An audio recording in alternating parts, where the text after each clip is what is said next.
Welcome to everyone. Thanks for taking the time to visit with me here during what I hope to be twice a week to do a Facebook Live seminar for you. Matter of fact, we'll be putting these on Facebook, YouTube, and on Instagram.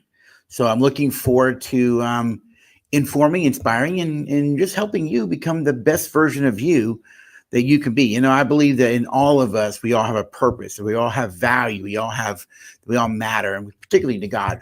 And that God puts you on this earth uniquely for a purpose. And when we find what that purpose is, we can thrive. Those who don't know me, I'll give a little bit of background today as I introduce myself, and then hopefully from this this time, maybe you'll decide I want to hear more from that guy, and you'll come join me and hang out with me more on a regular basis every week. Now, let me kind of tell you who I am. I was born Richard Darrell Marks Jr. I am the son of Richard D. Marks and Barbara Sellers. They were married in the 1950s, 60s. At the time of their divorce, after 5 years of marriage, there were 4 children: Kathy, Rick, Donna, and Paul. I was born October 1961. My father married my stepmother, and I was raised by my dad and my stepmother. I was born in Miami, Florida. And my father had a generational curse that he got from his dad. It was an anger problem. And my father was abusive. When I was around 10 or 11, he bought a cow prod with shotguns. He did these things called sessions, and I never got a session. And I'll tell you why in just a minute. My little brother got the worst of the abuse. And so my dad and my stepmom raised us to hate my biological mother. I did. Since I'm named after my dad, he was like my idol. And so I had to call her Mrs. Como growing up. Imagine your own kids calling you Mrs. So-and-so or Mr. So-and-so. Don't blame myself. That's what I was raised with. That's what I did. There's a name for it now today in the marriage family therapy field. It's called Parental Alienation Syndrome. And what that actually does to a child when that child is basically forced to which is put in a position where they're being basically divided against their other biological parent. You know, I get marriages are going to fail, but healthy co-parenting, you don't put the kids in the middle of adult issues, but sadly, many do. And so I grew up in this dysfunction. Now, let me say, my dad had a good side to him. He was always a great caretaker. He always provided for us, and he provided good times for us. He had a great sense of humor. So at least the violence for me was not ongoing all the time, but you always lived in fear of it. How about that? And with my stepmother, you never really knew that you were good enough. Matter of fact, none of us 4 kids really emotionally attached to her. One of my siblings says if he thought of the evil stepmother, that was her. For me, she wasn't, though. She was the only mother I knew, and she was the only mother that I bonded to. The problem was I kept wanting her approval and appreciation, and I never could get it. She used to put me down, tell me I never measure out, I wasn't good enough, those kinds of things. Eventually, you begin to believe it for yourself. So my dad moved us to Atlanta from Miami when I was 1970. I think I was around 9 years old at the time. And I grew up in Atlanta. I claim Atlanta as home. But, you know, I didn't come to know Christ as my savior until right out of high school. And I've learned that when you're dysfunctional, when you get saved, guess what? You're dysfunctional after you get saved. Or like I say this way, Christianity is not immunity from your humanity. Whatever issues and baggage you had before, you're going to have it afterwards. Got it? And so I went into my adult world pretty broken. Emotionally, I was a child. My father and my stepmother were not healthy, mature adults. They were immature adults. And I can place my father as an emotional teenager. The idea that you don't tell me what to do, I'm going to do what I want. And so because they were not mature adults themselves, they could not raise mature children. You see, because you can't raise somebody to be something that you're not. You can't raise your kid to be something that you aren't. You can only give them what you have. And my parents didn't have the maturity for us. And so all 4 of us kids went into our adult life pretty broken and dysfunctional. And so we had a lot of healing to do. I did too. I left home at age 18. A few months before my 19th birthday, joined the United States Navy as a chaplain's assistant. And it was the best decision I ever made because that's where I started to grow up. Maturity really has nothing to do with intellect. You can be a brilliant scientist, a brilliant biochemist, but highly immature. Maturity has to do with the emotional brain, which is known as the limbic system. It has to do with the development of the limbic system, the emotional brain, and how you use emotions in regulating your everyday life. If you're in the corporate world, you've heard the term emotional intelligence. This is what I'm talking about. I like the word emotional wellness.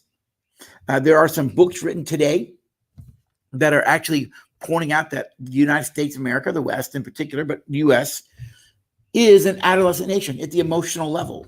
One book is called The Death of the Grown-Up by Diana West. And the subtitle of her book is How America's Arrested Development is Bringing Down Western Civilization. Another one is a book called The Vanishing American Adult by Ben Sass. Encourage you to get those and read them if you want to be up on culture and what's happening at the national level or on the relational, emotional level in our nation. And so I did not know how to relate well as a kid growing up. I knew how to relate really unhealthy ways. I was manipulative. I was passive aggressive. I didn't get my way. I'd sulk and whine. I'm not proud of any of this, but it's the best I had based on the way I was raised. You see, if you don't know how to relate well, you really can't live well.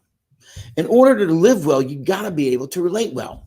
And over the years in my own journey of healing, I eventually put together Relate Well. Relate Well is really a curriculum that teaches people, anyone, single, dating, married, the skills and the principles to live a healthy, mature adult life. In Relate Well, we actually talk about what is an emotional infant, what is an emotional child, what is an emotional adolescent, and what is a mature adult. What are the distinguishing factors between each of those, what we call emotional stages of development? And then how do you get from the lower stage, the immature stage, to the mature stage? It's what I had to do. I'm 59 years old right now. Married to my wife for 37 years. And by the way, we married in 1984 when I was still in the Navy, stationed in Jacksonville, Florida. And she came from an alcoholic home. A lot of brokenness and craziness as well. A lot of woundedness.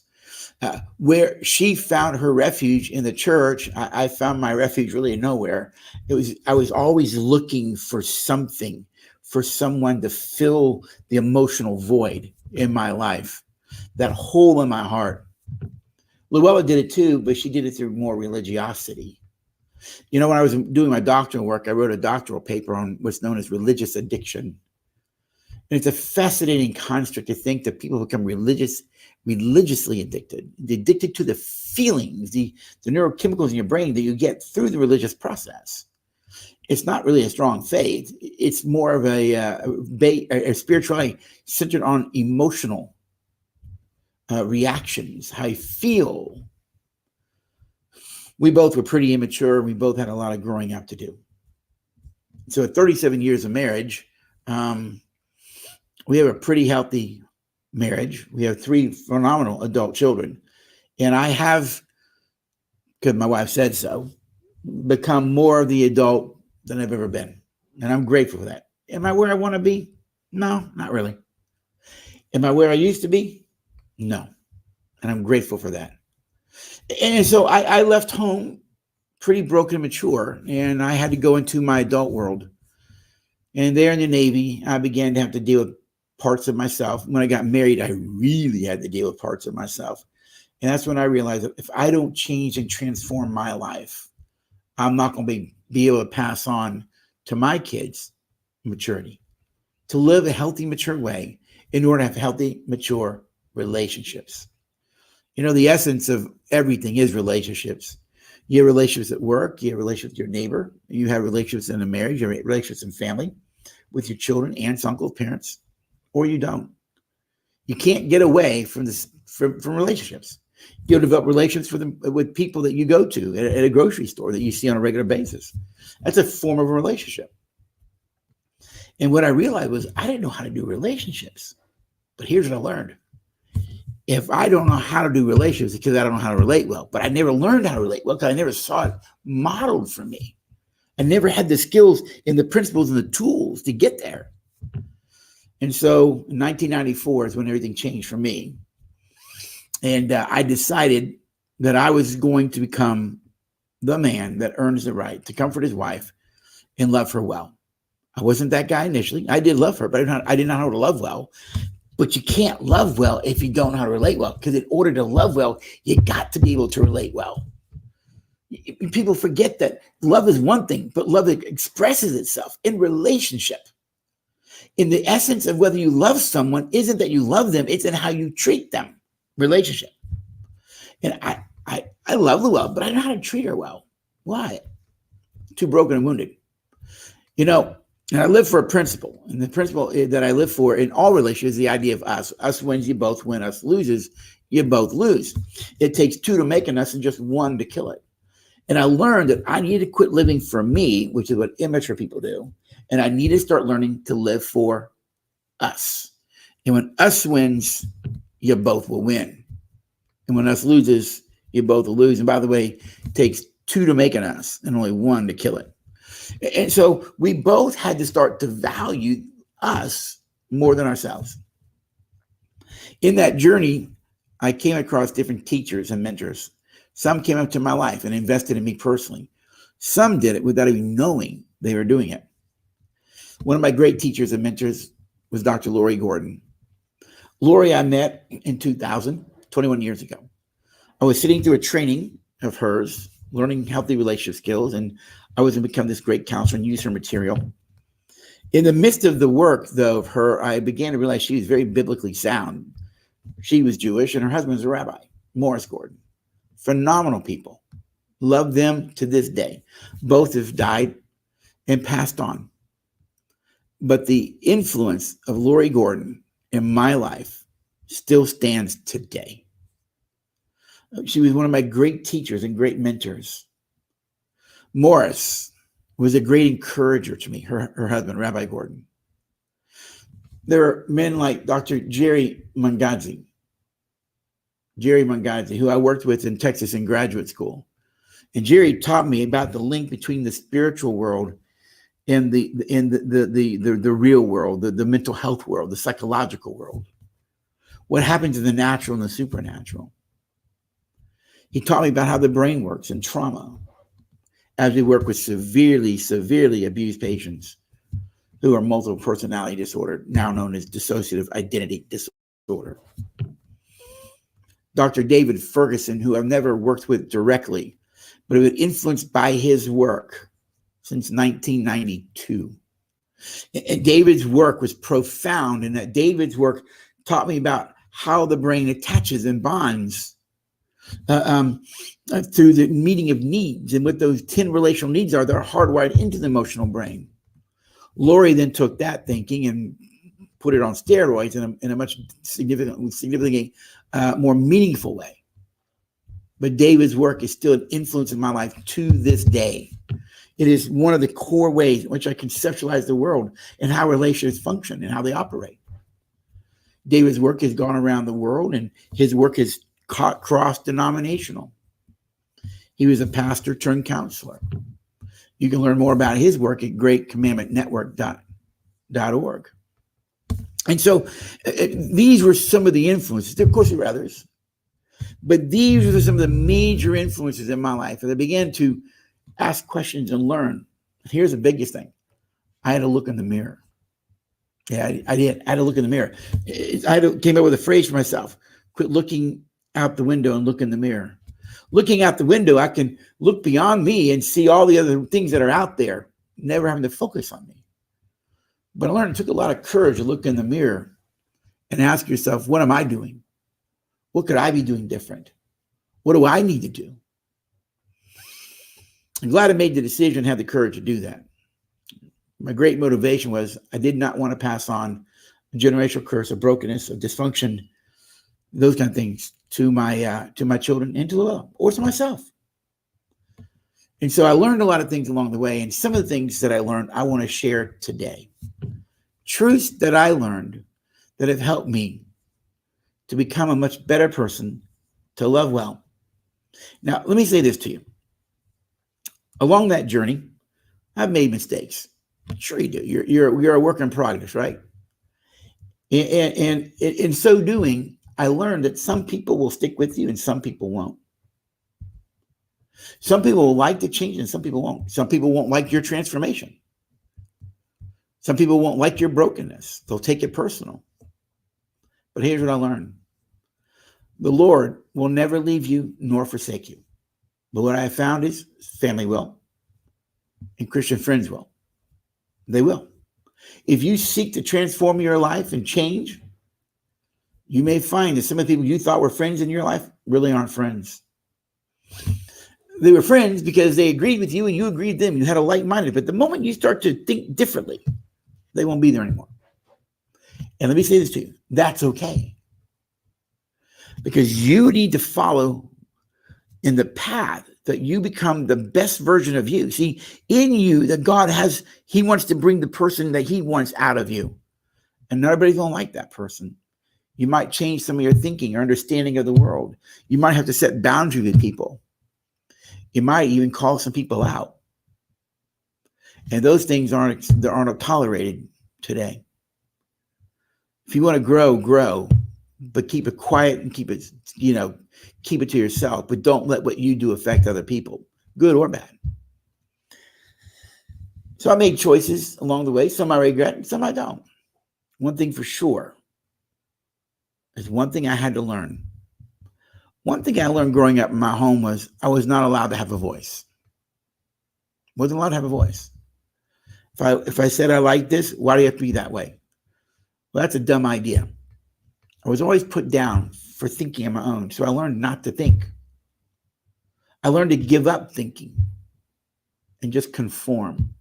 You know, I was in high school. I could hang out with the athletes. I could hang out with the smart people. I was in ROTC. I could hang out with ROTC people. I hang out with the class clowns, and I could hang out with what they call the smoke hole. Over there in the smoke hole, those kids. I could hang out with every one of them. Had friends in all those groups. But guess what? I was a chameleon. I could hide. I can blend in. The problem with that is this. The more you blend in, the more you lose you. And as I left home and joined the Navy to go out into the adult world, I didn't know who I was. Had no sense of who I was. And so some of the things I want to share today, I hope encourage you, inspire you. If you're struggling with some things, maybe in some ways my journey might encourage you some way. So one of the things I learned was this. There are 4 questions that everyone needs answered early in life. And the way that these questions are answered early in life will set you up for success in relationships in life or not. These 4 questions are essential to living a healthy, balanced, mature life. What are those 4 questions? Here they are. Number 1, am I valued? Am I valued? You know, everyone needs to know that they have value, that they're worthy, that they have value as a person. They have value because they exist. I never knew that I was valued. I was treated in a way that I wasn't valued. You know, when you treat someone in a way that dishonors their dignity, did you get that? When you treat someone in a way that doesn't honor their dignity, all humans have dignity just because they exist. But when you dishonor someone's dignity, you basically say you don't matter. More importantly, you don't have value. All human lives have value. You may be thinking, oh yeah, what about serial killers, those kinds of people? Well, if you think about it, even when someone is convicted and put on death row, we still execute them with what? Dignity. Why? Because we are saying that even though you've done horrendous things in your life, and even though you've done crimes worthy of death, we still understand that you're alive and that we will execute you with what? Dignity. Because we're saying that your life still matters. Well, hang on a minute.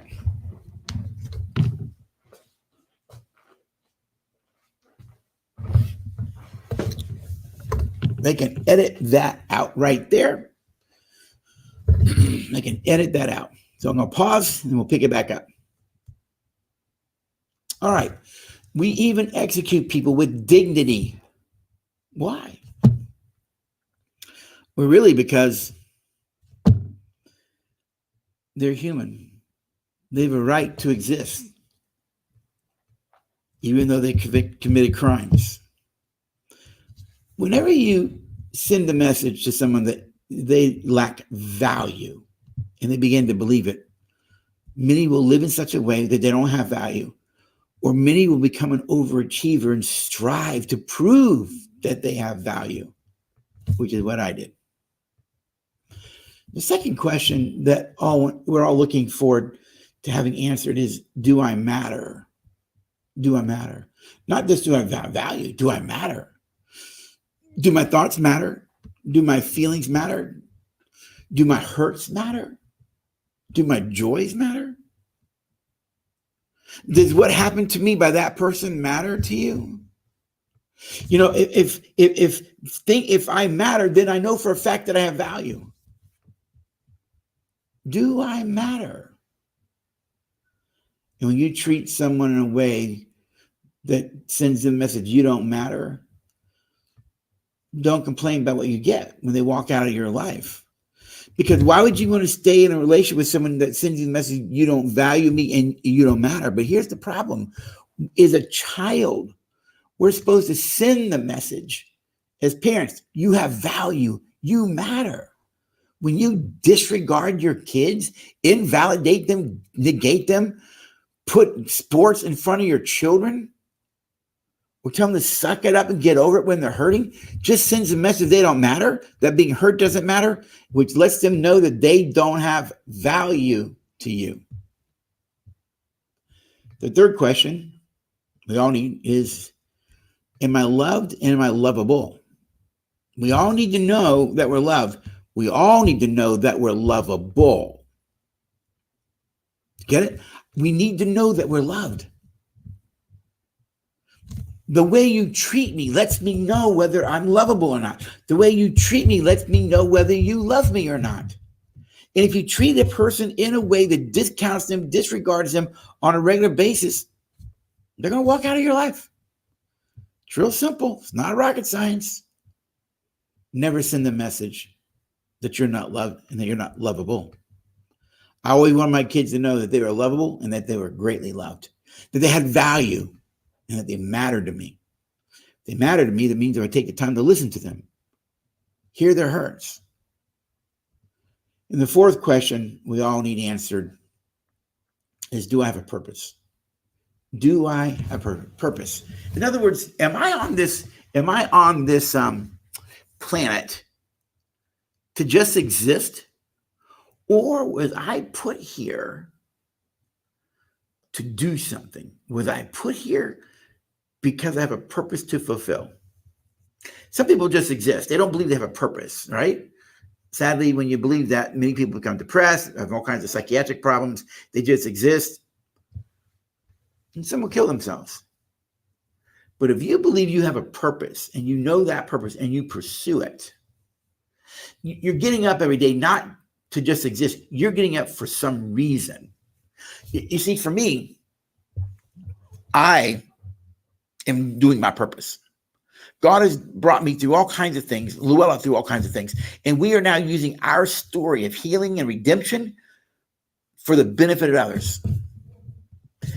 And because my work is my purpose, I don't really ever work. I actually get up and have fun. This is actually fun. I enjoy it. It's not work. Now, there's probably about 10 to 50% of the things that I got to do that is work to me, like the admin side of everything. But the reality is, when you know what your purpose is and you live in that purpose, you thrive. See, everyone needs to know they have value, that they matter. that they're loved and lovable, and that they have a purpose. And when those 4 questions are secure in a person's life, they've developed a greater sense of confidence in themselves, a sense of well-being, a sense of self-value and self-worth. They have self-respect. They mature emotionally. But when those questions are not answered in the positive, you will have a wounded heart, and wounded people, as they always say, hurt others, right? Hurt people hurt people. And so you won't be able to live life to the fullest relationally, because you won't know how to relate well, because you're still trying to get those questions answered. And they should have been solved when you were this young, right? They should have been solved when you were a kid. Sadly, because most of the country is broken and wounded today, we have emotional children raising children. Most kids going to the adult world today haven't had those questions answered. You might be thinking, well, Rick, where do I get those answered then, if not by my parents? For me, they are answered in the cross of Jesus Christ. I mean, the fact that the Heavenly Father sent his biological son to come to this world and die on the cross on my behalf, that act in itself says I have value. It says I matter. It says I'm loved and lovable. And it must mean he has a purpose for me. I'm not on this world. I'm not in this world for just to be here, just to exist. He has a purpose for me. And it was the cross of Jesus that answered those 4 things for me completely. So if you ask me today, do you have value? Yeah. Are you lovable? Well, yeah. Do I matter? Yes. Do I have purpose? Well, yes. Well, how do you know? I'll go to the cross. It declares I do. Some of you may not turn to faith. You may not turn to faith. You'll have to find that answer somewhere. Another place you can find that answer is when you say, well, Rick, well, what if I'm not a person of faith? Do I still have value? Do I still matter? I would answer yes. Well, how would I know? I'll tell you why. Luella says, I have value. Luella says I matter. Luella loves me and says I'm lovable. And I have a purpose in her life too. To love her, encourage her, and provide for her, and take care of her. And she does the same for me. And my kids love me, and my kids say I have value and matter. You see, there's other people out there that say I do. So I figure the cross declares I do, and you have people who say you do. That must be true. You might be getting, what about the people who don't matter? Excuse me. What about the people who say you don't matter? What about the people who say you don't have value, you don't have worth? I go, let it go. Let it go. Don't worry about it. Nobody's going to like you. You can't make everybody happy. It's just life. It's just life. Where do you get those questions answered? For me, it's the cross declared. It solves the puzzle for me completely. Friends of mine who were Christians and I thought mattered, or that I mattered to and I valued to, I found out I didn't. And that's all right too. It doesn't take away, it didn't hurt. I mean, it didn't hurt, but I didn't lose sleep. Why? Because I already know that I matter. I already know that I'm lovable. Why? The cross. So I encourage you to go there. But you got to find a place to answer those 4 questions. Why? So that within you, your heart can settle down. When those questions are not answered, our hearts don't settle down. We're always trying to get those questions answered some way. And we usually do it in really unhealthy, dysfunctional ways. Or we medicate the pain of that through our addictions. When those questions are answered, you have healthy relationships. When they've not been answered, you tend to have unhealthy relationships. It's real simple. It's not rocket science, okay? Now, because I wasn't that healthy, and I got married in 1984 to my bride, Luella, and we loved each other for sure. And we loved the best way we knew how to love, but we didn't know how to love well. We really didn't. And that's okay too, because we just didn't know, because we never saw it modeled by our parents. Then I found that God will put people in your life to come alongside you and give you what you didn't get, but also teach you things. All right. One of my great teachers is Dr. Lori Gordon. Lori was considered the grandmother of marriage education in the marriage family therapy field. She was the founder of a curriculum called Pairs. My work, Relate Well, has been influenced by her work as well as some others. All right. Lori knew about attachment and bonding. She knew about how to connect. Back in the 70s, when the marriage family therapy field was more clinical, Lori was teaching people how to have healthy relationships. She was using relationship education as a way to educate, as a way to inspire, as a way to help people become the best version of themselves, and how to relate well, my word, in the relationship, to build intimate, connected, bonded relationships. And so I ended up writing a faith-based version of her work many years ago, and which eventually has morphed into different versions. The most recent version, which is my own creation, is Relate Well, influenced by her to this day. And Lori taught me a lot of things about myself, about relationships, right? And one of the things that I learned was this. I was complaining about Luella once with her, right? Or to her. And Lori was always gracious. She was just listening to me. And then she said to me, she said, do you want to know why Luella is the way she is with you? And I shot back, yeah, I know why. And she said, why? And I said, well, because she comes from a alcoholic home and a lot of dysfunction. And Lori kind of lovingly grinned at me and she said, are you open to another perspective? It's like, yes, ma'am. Almost word for word.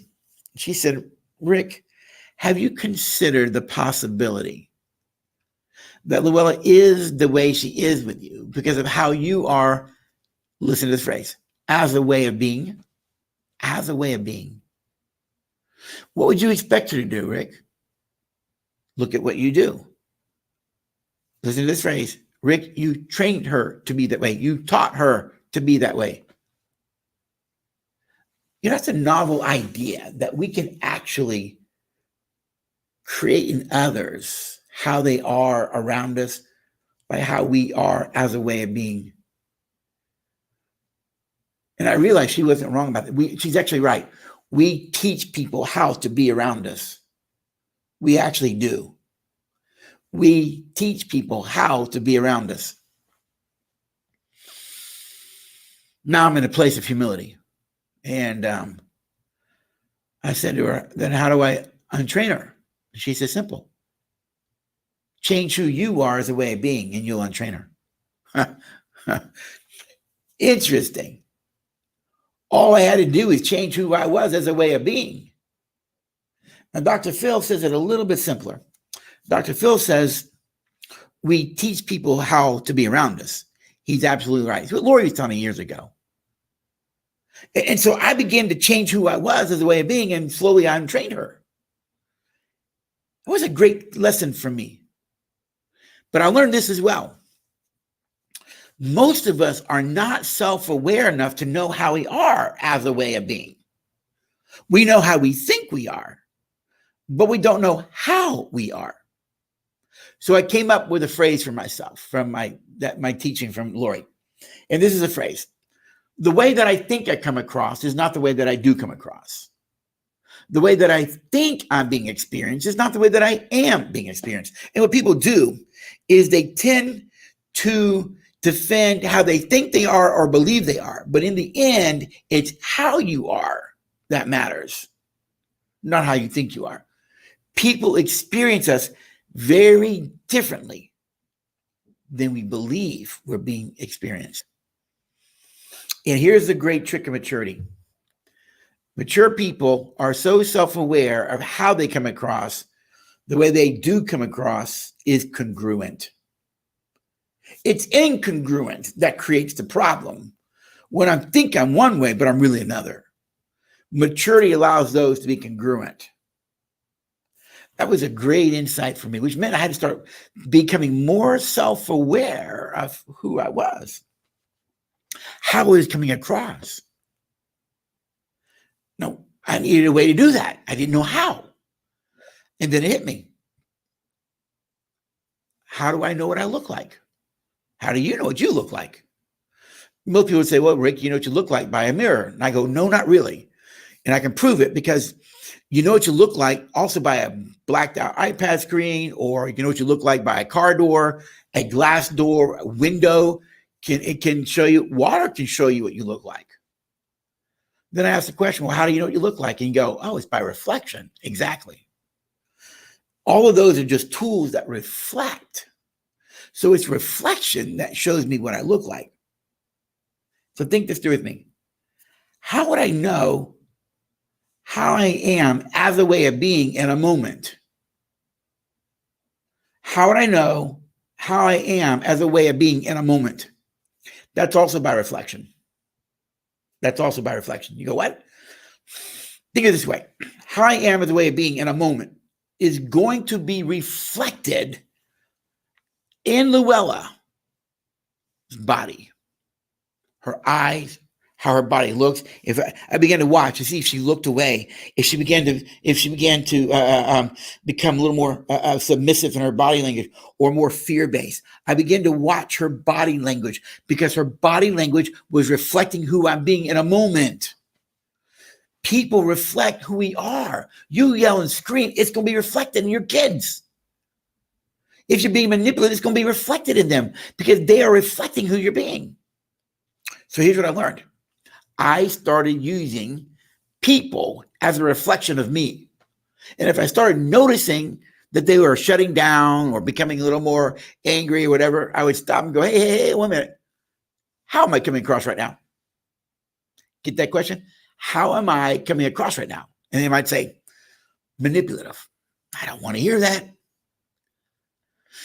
So I take a deep breath and I stay teachable. And I go, well, what am I doing that sends you that message? And they might say, well, Rick, you're doing A, B, C. And I take another deep breath. And I go, so what you're saying is when I do this, this, and this, that says to you that I'm being manipulative? Yes. And I think about it. And then I'd say, forgive me. Because if that is sending you the message that I'm being manipulative, I would not want to send you that message. So forgive me for sending that message. Let me see if I can redo this. Now, some of you might be prideful enough to go, wait a minute. Why are you admitting you did something wrong? I never said I did anything wrong. I'm asking forgiveness for the message that what I was doing was sending. Why would I want to send a message to people I love that I'm manipulative to them? I don't want to represent myself that way. I'm not saying I wasn't being manipulative. Sometimes I didn't know, but I knew I was coming across it because they said I was. I would just own that. And if you don't like it, that's okay. I found what that did, it made them go, wow, he really cares about how he comes across, which made them trust me. It let them know that I was working on me. I was becoming aware of how I was as a way of being. And if I was being a way that I didn't want to be, I'd own it. And I'd change it. That was maturity. To tell people they need to suck up and get over it just sends a message, you don't care, and which says to them, they don't matter. Ooh, we got a beef stew coming here. You see how these 4 questions going to start showing up on a regular basis now?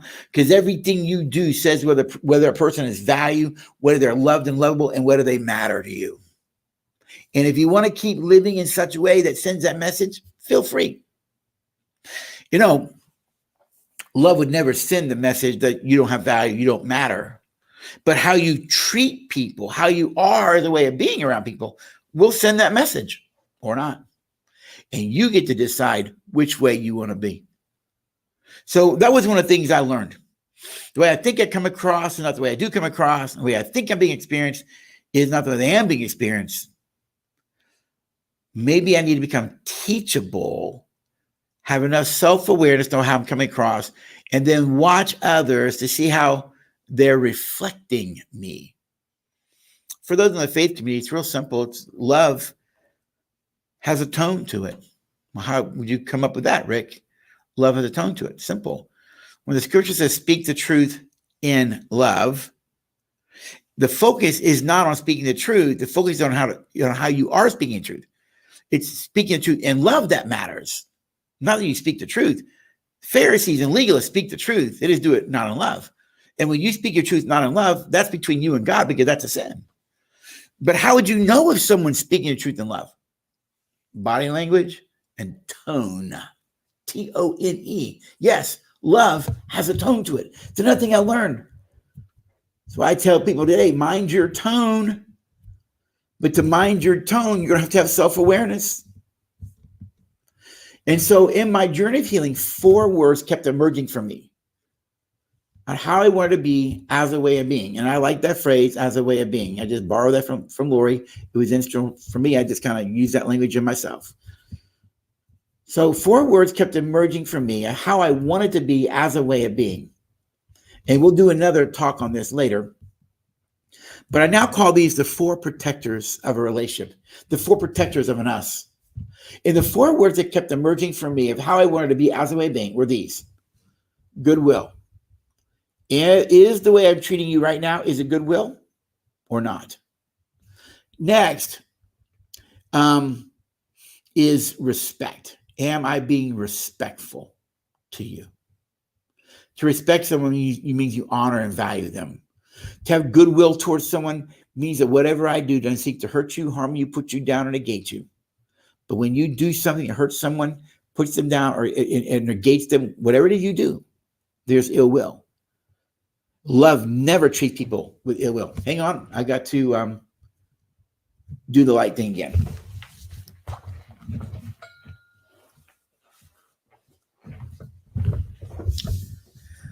I'm going to have to figure that light thing out. So if you guys edit, you can edit.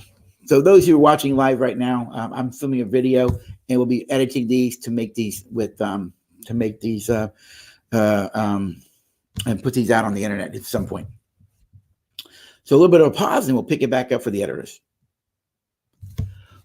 When I treat people with ill will, it says that I don't love them, because love never treats people with ill will. And love never disrespects another person. The 3rd word that I lived by was humility. God gives grace to the humble, but he resists the proud. Humility, actually, I found out, is a powerful way to live life. A very powerful way to live life, as a matter of fact. Only mature adults can live a life of humility. Immature people cannot. Because in conflict, immature people will move to defensiveness and focus on self. And research shows that mature people in conflict move to compassion. And because they're compassionate, they move to cooperation. And so I wanted to be the guy that in conflict was humble. Humble. Now, here's another thing I learned. What turned an angel into a demon?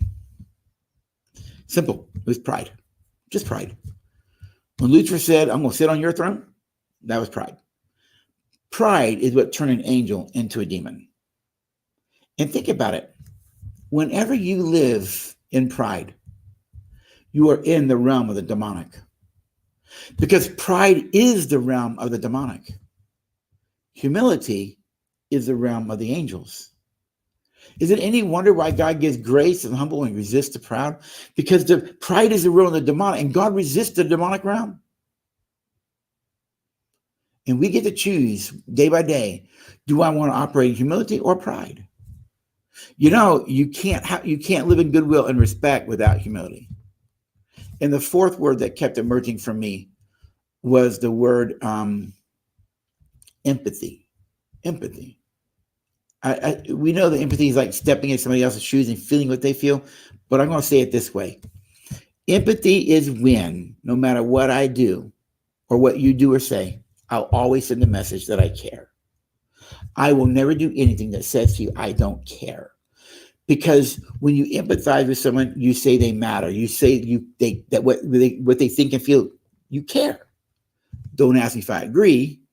That's a different conversation, right? But I can empathize with people's experiences and care for how things are for them, whether I agree or not. And I began to regulate myself by 4 words: empathy, humility, respect, and goodwill. I now call those the 4 protectors of a relationship, the 4 protectors of us. In other words, when I live by those 4 things, I'm always protecting my relationships as far as it concerns me. And that was a very powerful way to live life. So, in a small way, I hope maybe today is giving you some things to think about, maybe some things for you to consider. And I hope, actually, maybe inspire you to live a better way. You know, you can have a head full of knowledge. You can know Hebrew and Greek. You can study the Bible, but have no love. You can do that, have no love. You can have faith without love. Knowledge puffs up, Paul says, but it's love that edifies. The real test of our faith, the real test of who we are, isn't how much you know, how much you study, how much Hebrew and Greek you can spout out, or how many Bible verses you've memorized. The real test is how mature you are in love. Because the greatest of these is love. It's Dr. Rick. Hope you have a great day.